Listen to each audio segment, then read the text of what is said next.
الحمد لله الحمد لله وكفى وسلام على عباده الذين اصطفى أما بعد فأعوذ بالله من الشيطان الرجيم بسم الله الرحمن الرحيم قال الله تبارك وتعالى في القرآن الكريم والفرقان الحميد حاميم والكتاب المبين إنا أنزلناه في ليلة مباركة إنا كنا منذرين فيها يفرق كل أمر حكيم أمرا من عندنا إنا كنا مرسلين وقال النبي صلى الله تعالى عليه وسلم إن كانت ليلة النصف من شعبان فقوموا ليلها وصوموا نهارها فإن الله ينزل فيها لغروب الشمس إلى سماء الدنيا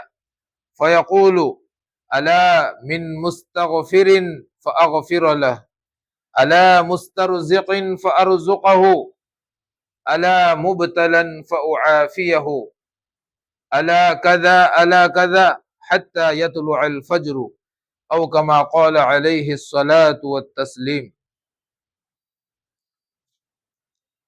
ہاتھ اٹھائے ہے مگر لب پر دعا کوئی نہیں، ہاتھ اٹھائے ہے مگر لب پر دعا کوئی نہیں، کی عبادت بھی تو وہ جس کی جزا کوئی نہیں.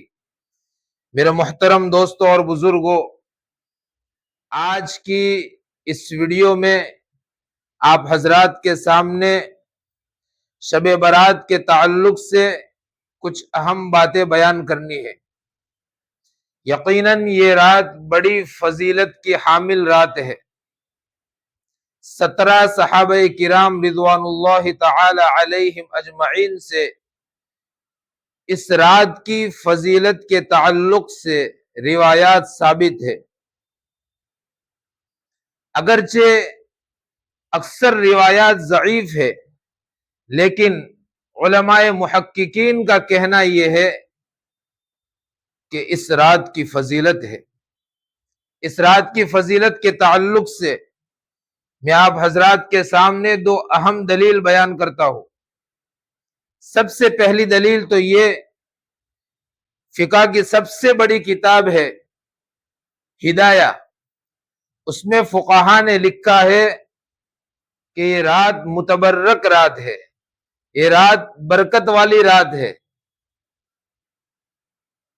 دوسری دلیل حضرت علامہ انور شاہ کشمیری رحمت اللہ علیہ نے شرح ترمذی میں لکھا ہے لہا فضل کبیر، اس رات کی بڑی فضیلت ہے. بہرحال میرے محترم دوستو بزرگوں، جو بھی ہو، یہ رات بڑی فضیلت والی رات ہے، یہ رات بڑی عظیم رات ہے.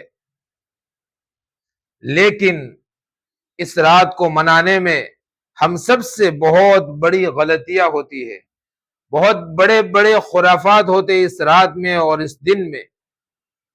3 عمل ایسے ہیں جو اللہ کے نبی علیہ الصلاۃ والسلام سے اس رات میں اور دن میں ثابت ہے.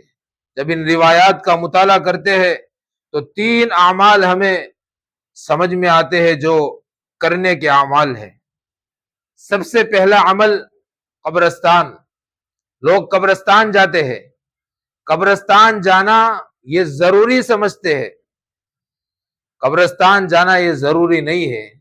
اللہ کے نبی علیہ الصلاۃ والسلام پوری زندگی میں صرف ایک ہی مرتبہ قبرستان گئے ہیں. ایک مرتبہ چلے جاؤ، سنت پر عمل ہو جائے گا. لیکن آج کل ماحول کیا ہے؟ جھنڈ کے جھنڈ، جماعتوں کی جماعتیں، گروپ بنا بنا کر لوگ قبرستان میں جا رہے ہیں. یہ کون سی شریعت ہے، یہ کون سی سنت ہے جس پر تم عمل کر رہے ہو؟ اور ایک اہم بات میں آپ کو بتا دوں کہ یہ قبرستان والی جو روایت ہے وہ نہایت ضعیف قسم کی روایت ہے، اور محدثین کے نزدیک یہ اصول ہے کہ جو روایت نہایت ضعیف ہوتی ہے اس روایت سے نہ تو سنت ثابت ہو سکتی ہے اور نہ اس سے استحباب ثابت ہو سکتا ہے. اس حدیث کا پس منظر اس واقعے کا پس منظر ہمارے سامنے نہیں ہے تو ہم اس پر عمل کیسے کر رہے ہیں؟ آپ پڑھیے اس واقعے کے پس منظر کو، اس حدیث کے پس منظر کو پڑھیں گے تو آپ بھی ہر شب برات کی رات کو قبرستان جانا چھوڑ دیں گے۔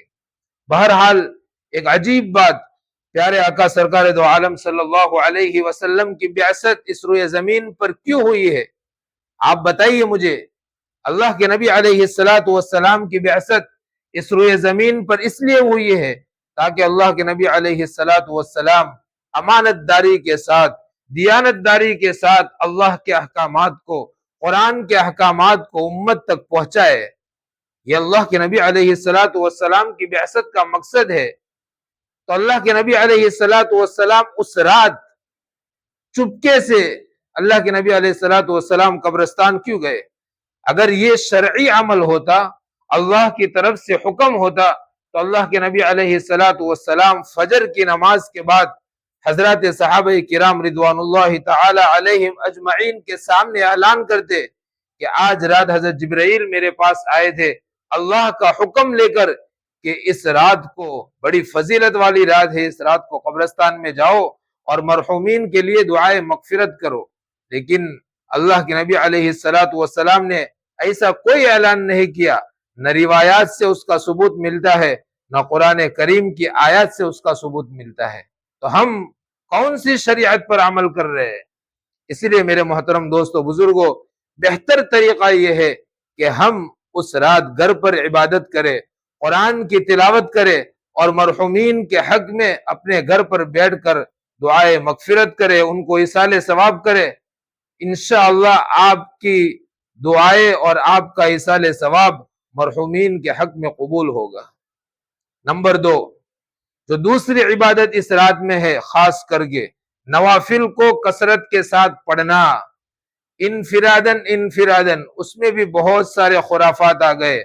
اللہ کے نبی علیہ الصلوۃ والسلام سے جو ثابت ہے وہ انفرادی طور پر عبادت کرنا ثابت ہے، لیکن آج کل لوگ کیا کر رہے ہیں؟ صلاۃ التسبیح کی نماز جماعت کے ساتھ پڑھ رہے ہیں، نوافل کی جماعت کے ساتھ پڑھ رہے ہیں۔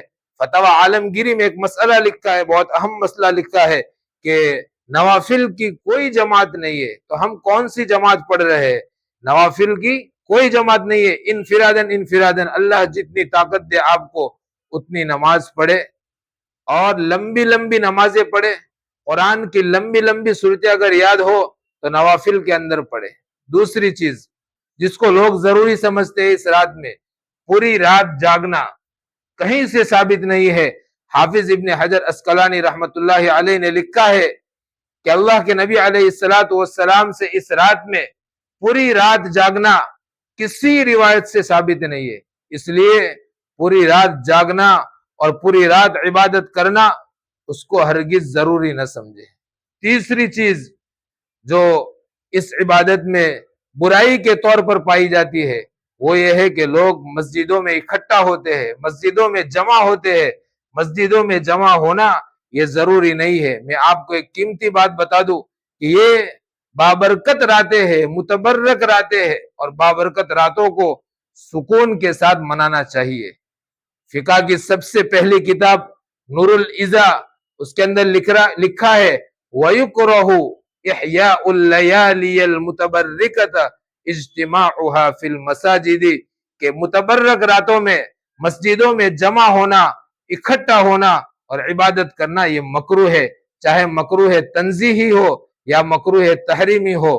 اس سے کیا ہوتا ہے؟ بد نظمی پیدا ہوتی ہے۔ کچھ لوگ جو اخلاص کے ساتھ اللہ کی عبادت میں مشغول ہے ان کو ڈسٹرب ہوتا ہے، اس لیے ہرگز مسجد میں جمع ہونے کو ضروری نہ سمجھے۔ اگر مسجد میں آ گئے ہو تو آ جاؤ، لیکن سکون کے ساتھ عبادت کر کے اپنے گھر پر روانہ ہو جاؤ۔ دو چیزیں ہو گئی، اعتدال کے ساتھ ہم کو یہ دونوں عمل کرنے ہیں۔ قبرستان ایک مرتبہ چلے جاؤ ضروری نہیں ہے۔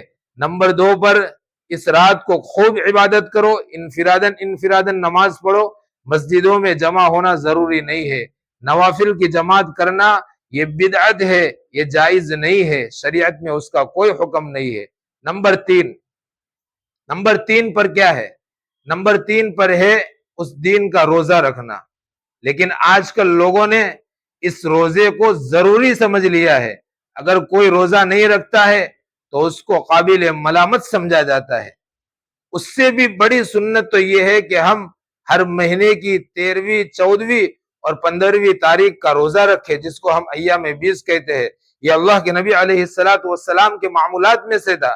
یہ معمول تو ہمارے اندر ہے نہیں، اور اگر کوئی روزہ نہیں رکھتا ہے تو ہم اس کو قابل ملامت سمجھتے ہیں، اس کو شک کی نگاہ سے دیکھتے ہیں۔ شریعت میں ایسا کوئی حکم نہیں ہے، زیادہ سے زیادہ یہ روزہ مستحب ہے۔ اس لیے اگر اللہ نے آپ کو استعداد دی ہے تو روزہ رکھیے۔ اگر کوئی روزہ نہیں رکھتا ہے تو اس کو شک کی نگاہ سے نہ دیکھیے۔ آخر میں ایک بات کہہ کر میں اپنی بات کو ختم کرتا ہوں۔ بات یہ ہے کہ یہ رات بڑی فضیلت والی رات ہے، یہ بجٹ کی رات ہے۔ اس رات میں فرشتے جو ہے اللہ تبارک و تعالیٰ کے سامنے پورے سال کے رجسٹر اللہ کے سامنے پیش کرتے ہیں، اور آئندہ کے رجسٹر اللہ تبارک و تعالیٰ فرشتوں کے حوالے کرتے ہیں۔ انسان کی زندگی اور موت کے فیصلے ہوتے ہیں، انسان کی روزی روٹی کے اس رات میں فیصلے ہوتے ہیں۔ اس لیے جتنا ہو سکے اس رات میں اللہ تبارک و تعالیٰ کے سامنے اپنے ہاتھوں کو اٹھائے اور دعائیں کرے، اپنے لیے، امت کے لیے، رشتہ داروں کے لیے، غریبوں کے لیے، یتیموں کے لیے، سب کے لیے دعائیں کرے۔